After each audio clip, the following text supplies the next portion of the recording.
சின்ன வயசுலேருந்து ராசாத்தி எனக்கு நல்ல ஃப்ரெண்டு. அவளும் நானும் ஒன்றா தான் வளர்ந்தோம். நாங்கள் 2 பேரும் சேர்ந்தே விளையாடுவோம், சாப்பிடுவோம், போவோம், வருவோம். என் கூடயே சுற்றிட்டு இருப்பா. அவனை எனக்கு ரொம்ப பிடிக்கும். அவன் நல்லா இருக்கால?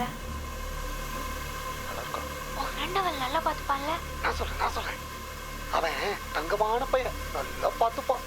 அவளுக்கு எந்த கஷ்டமும் வராதுல்ல? இப்ப நீ சொல்லு. வீடு பிடிச்சி சாமா செட்டெல்லாம் வாங்கி போட்டாச்சு. வருஷ சாமா கூட வாங்கி போட்டிருக்கோம்னா பாரு.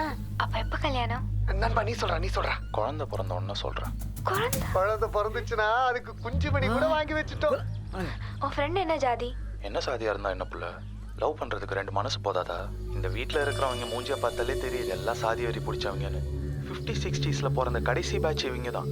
இவங்க மண்டையை போட்டால் போதும், பின்னாடியே சாதியும் கிளம்பிடும். அப்புறம் கொஞ்சம் நெஞ்ச பேர் தான் இருப்பாங்க. அவங்களையும் நான் செருப்பாலேயே அடிச்சு விரட்டிடுவேன். அதுக்கப்புறம் இந்த இழுத்துட்டு போய் கல்யாணம் கட்டுற வேலையெல்லாம் இருக்காது. நம்ம எல்லாம் ஃப்ரீயா லவ் பண்ணலாம் புள்ள. நான் கிளம்புறேன். புள்ள